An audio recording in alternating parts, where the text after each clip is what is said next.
everyone, welcome into the Flippin' Hippos YouTube channel. I'm Star. If you're new here or you haven't already, please consider subscribing and helping us feed a hungry hippo. And don't forget to hit the thumbs up. Today we're going to talk about work-life balance and how to separate your life from your work when you work from home. It's a little more difficult to find that work-life balance, I feel, when you work from home because the lines really do get blurred. When you're working where you're living and you're living where you're working, there's a lot of overlap. Lines are getting blurred. So today we're going to talk about how to make a clear separation. I feel like this is really important for our mental health.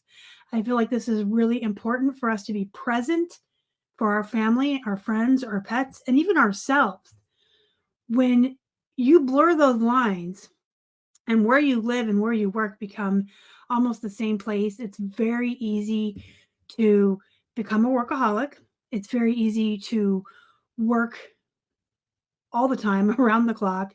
It's very easy to forget to put work aside sometimes and just have that family time. Or, even if you're single and you live alone, you need that me time. You need time once in a while to have a really great meal while you watch a favorite movie or a show, to sit down and read a book, to go outside and just sit and get some fresh air, maybe watch animals if you have pets. I mean, it's just so super important and so easily forgettable when we work from home. Just think about how easy it is when you're having, say, family dinner time at the dinner table and you hear your phone go off to check, and if it's an offer, you counter it, or to check your notifications on your social media.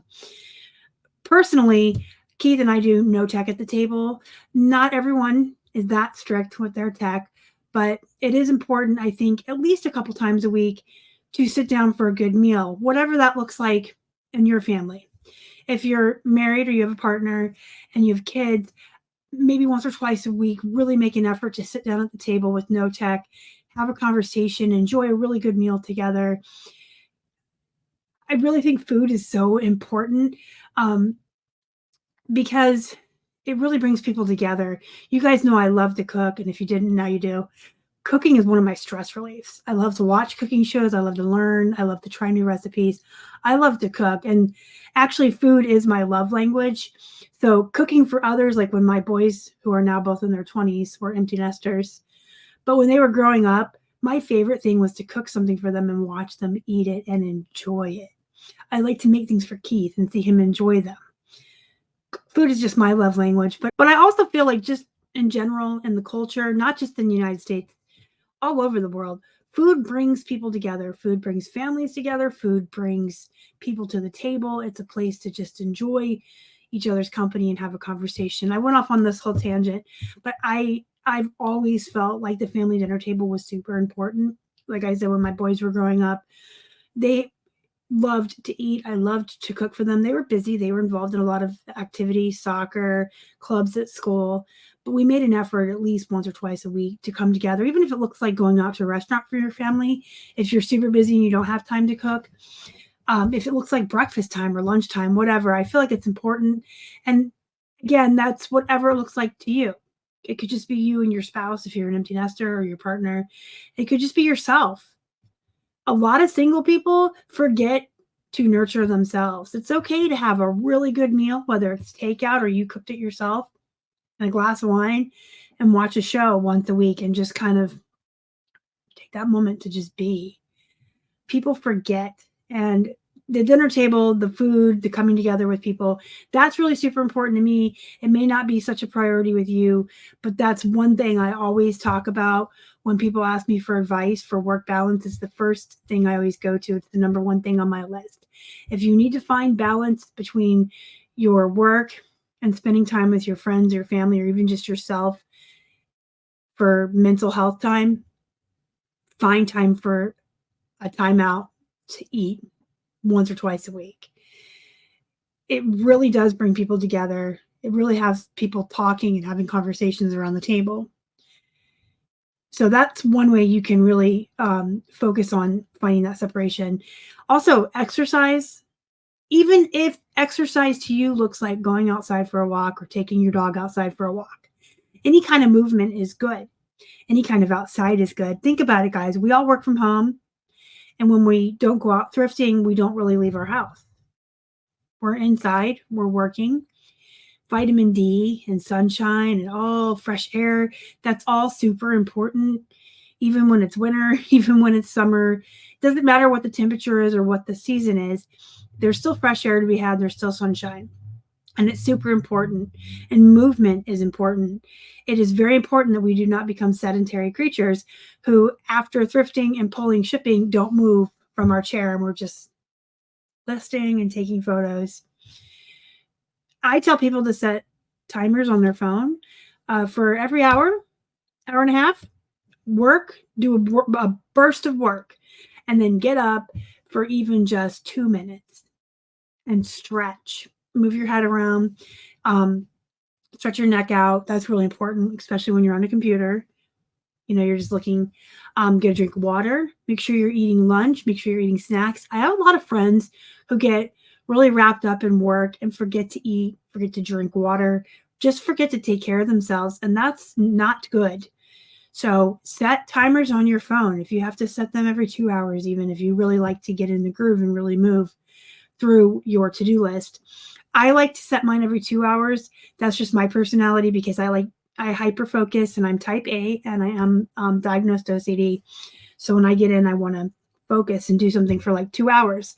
But then I'll get up and make sure that my water is full and I'll get a drink of water and I stretch and I'll take a couple laps around the house.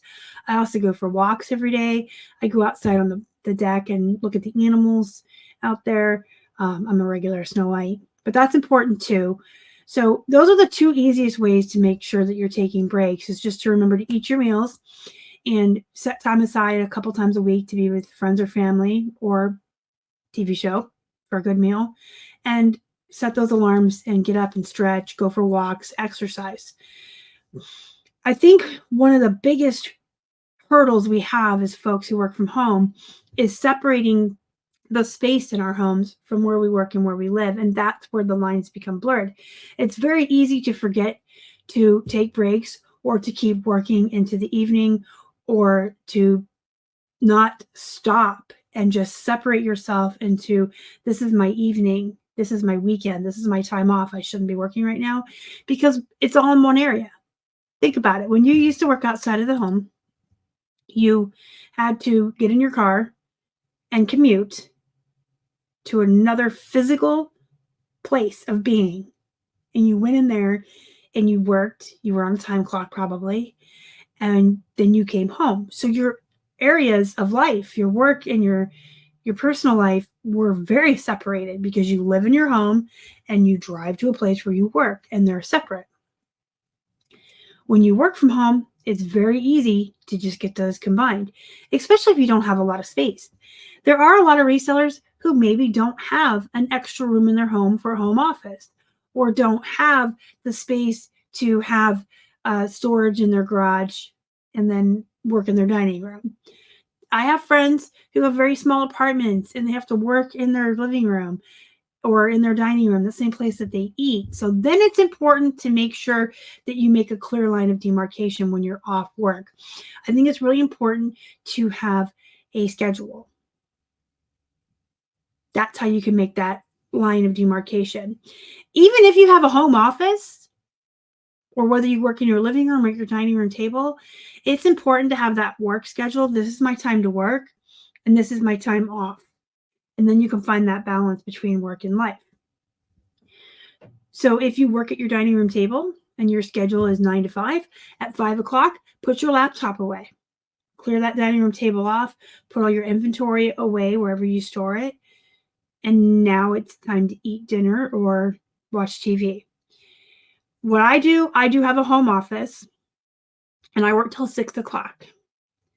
So at 6 p.m., when I leave this office, I shut the light out and I don't come back in this office until the next day.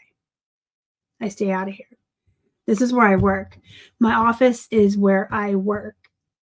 Out there, the other rooms in this home are where I live, where I have time to play video games, read books, watch movies, talk on the phone, visit with friends. Even when I do FaceTime with friends, I try to do it on my phone and do it in the living room or in the bedroom. So it's like, hey, this is my time off. I'm visiting with my friend Esmeralda. hi, if you're watching this. It's really super important to do that. There's one exception to that rule. I do co-host a weekly crafting listing party with List Perfectly. I co-host with my friend Dawn. Some people come into the party and work. It's a Zoom call, and these parties are included with any subscription of List Perfectly. Anyone can host them. There's a ton of them that you can go to. But I personally co-host them with Dawn every Wednesday evening. And some people come to the party and work because they have other jobs during the day or they're behind and they need to catch up, and they'll visit while they work. But most of us bring a craft in and do crafts while we talk shop. But that is time that I specifically have set aside each Wednesday from 8 p.m. to 10 p.m. I'm back in this office for 2 hours. I'm doing my diamond dot paintings, but I'm talking shop.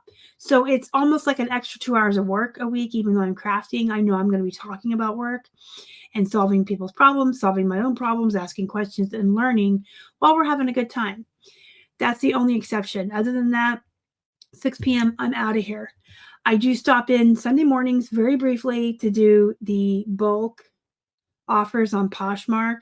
If you don't know how to do that, let me know. I'll be glad to make a video to show you how to do it on your computer and your phone.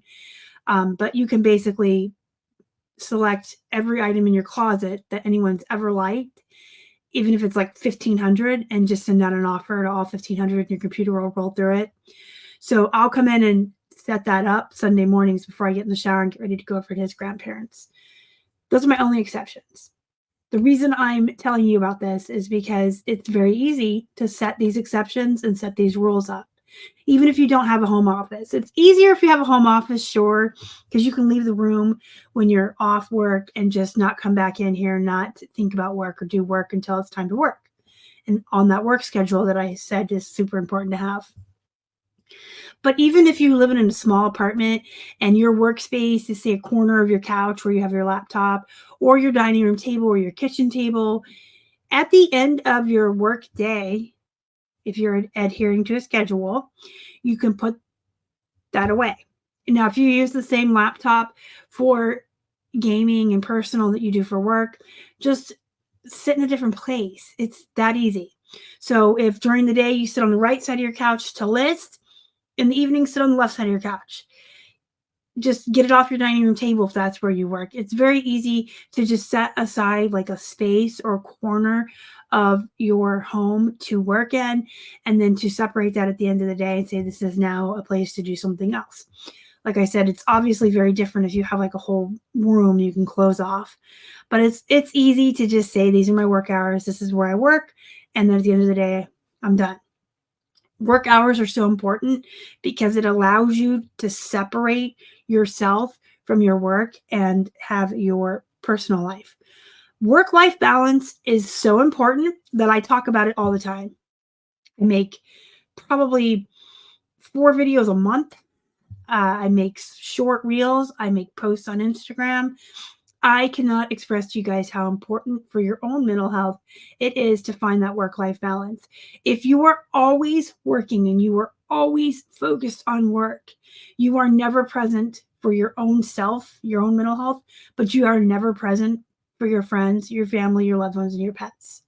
To be fully present and engaged in moments with those people who are so important to you means the world to them, but it's good for your own mental health as well. We shouldn't be so involved in our work that we can't be present. We shouldn't be so involved in our work that we can't take the weekend off, an evening off to do some self-care, whatever that looks like to you, whatever you do for fun. You cannot work all the time. It's not healthy. But on the other end of that spectrum, that balance, you have to work enough that you're being productive. You have to work enough that you're making enough money and enough profits for your business to sustain your lifestyle and your bills, whatever that looks like. Again, if this is a hobby for you, if you're a part-time seller, it could be your full-time job. Whatever it looks like for you, you need to be working enough to be making that money and those goals and doing what you need to do. And you can't fiddle fart around all day. That's very easy to do as well. That's the other end. When you work from home, it's really easy to work all the time and not separate from your life, but the opposite is true as well. It's very easy to lose focus and get distracted and not work as much as you should be. So make sure you're finding that balance. Set up a specific area of your home to be your work area. And if you're working in such a small apartment or small home, there's nothing wrong with that, by the way. And you have like an area where you work, make sure at the end of the day or the end of your work schedule, you just clean it up and make it your after hours spot. So clearly make that line of demarcation in your home. This is where I work. Make that work schedule. That's super important. When you used to work outside of the home, you went to work and then you had after work. You need that still in your life. And your schedule can look however you want. Remember, we're our own bosses and we work around our own lives.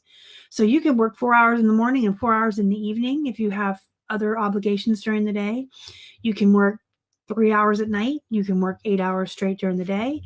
You can do 4 tens. You can work 4 days a week for 10 days, 10 hours a day, and take 3 days off. You can do whatever you want.